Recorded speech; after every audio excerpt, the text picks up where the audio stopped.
말씀을 내 안에 채우다. 안녕하세요. 이준희 목사입니다. 말씀 암송 6주차 첫날이 밝았습니다. 6주차는 우리가 약속했던 그 시간의 마지막 주차입니다. 여기까지 오시느라 참 수고 많으셨고요. 6주차도 우리 힘내서 끝까지 말씀 암송하실 수 있기를 바랍니다.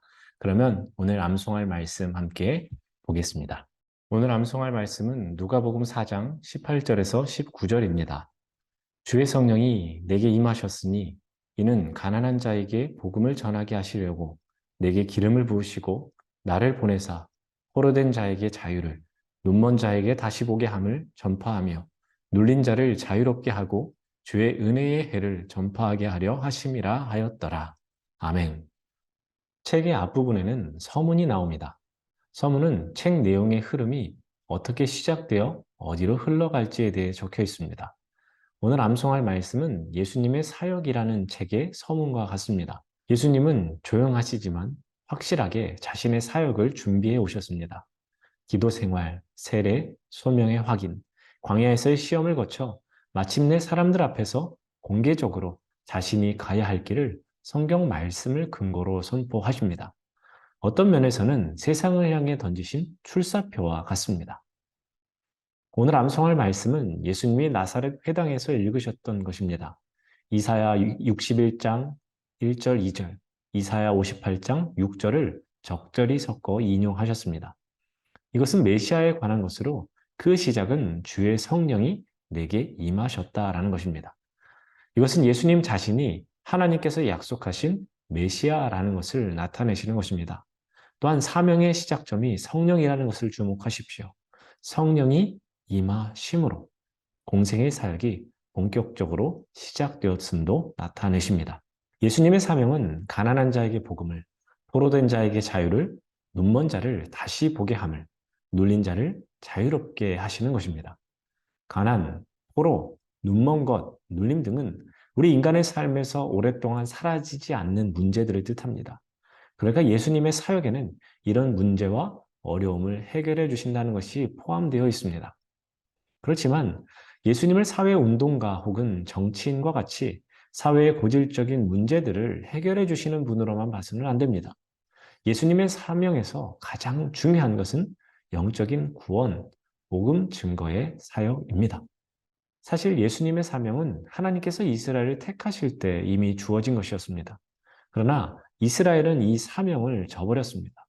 그렇기 때문에 예수님은 이스라엘이 실패한 사명을 대신 완수하시고자 이 땅에 오셨습니다. 오늘 암송할 말씀의 마지막 부분에서 주의 은혜의 해를 전파하게 하려 하심이라 했습니다. 이는 희년을 배경으로 하는 것입니다. 희년은 50년에 한 번 오는 것으로 희년이 되면 억눌렸던 모든 것이 해방됩니다. 모든 부채가 탕감되고 노예에게 자유가 선포되었습니다. 예수님은 이 희년을 선포하시고 실행하시는 분입니다. 즉 예수님이 이 땅에 오셨다라는 것은 희년의 은혜가 시작되었다라는 것을 뜻합니다. 그러나 모두가 이 은혜를 기뻐했던 것은 아닙니다. 오늘 암송할 말씀 뒤에는 예수님께서 반대에 부딪히시는 내용이 나옵니다.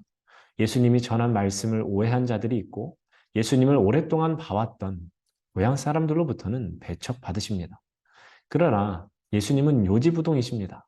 오해하는 자들, 믿지 않는 자들이 아닌 자신이 걸어가야 할 사명의 길만 바라보시면서 묵묵히 그 길을 걸어가십니다. 이것을 통해서 우리가 다시 한번 생각해 보게 되는 것은 그리스도인 우리도 예수님과 같이 그렇게 살아가야 한다라는 것입니다.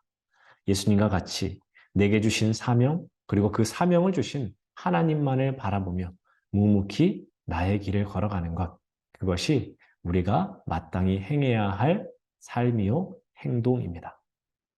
그럼 오늘 말씀을 암송하겠습니다. 누가복음 4장 18절에서 19절. 주의 성령이 내게 임하셨으니 이는 가난한 자에게 복음을 전하게 하시려고 내게 기름을 부으시고 나를 보내사 포로된 자에게 자유를, 눈먼 자에게 다시 보게 함을 전파하며 눌린 자를 자유롭게 하고 주의 은혜의 해를 전파하게 하려 하심이라 하였더라.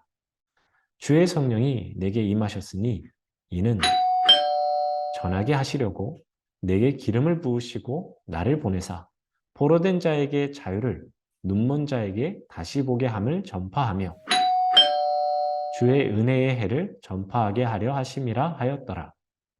주의 성령이 내게 임하셨으니 이는 가난한 자에게 복음을 전하게 하시려고 나를 보내사 포로된 자에게 자유를, 눈먼 자에게 다시 보게 함을 전파하며 눌린 자를 자유롭게 하게 하려 하심이라 하였더라. 주의 성령이 이는 가난한 자에게 복음을 전하게 하시려고 내게 기름을 부으시고 나를 보내사 눈먼 자에게 전파하며 눌린 자를 자유롭게 하고 주의 은혜의 해를 전파하게 하려 하심이라 하였더라.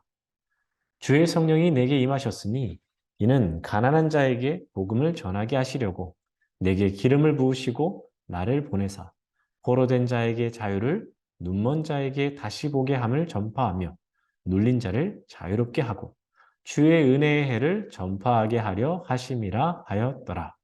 누가복음 4장 18절에서 19절 말씀. 아멘. 그럼 오늘 퀴즈를 함께 보겠습니다. 누가복음 4장 18절 19절에서 예수님이 인용하신 말씀은 구약 성경 어디에 나오나요? 1번 예레미야, 2번 이사야, 3번 창세기, 4번 에스겔. 자, 그럼 6주차 첫째 날 퀴즈도 잘 풀어주시고 항상 그랬듯이 말씀 암송하셨다라는 메시지를 저한테 보내주시면 감사하겠습니다. 그럼 오늘 하루도 말씀의 은혜에 충만하시기를 간절히 바랍니다. 화이팅! 감사합니다.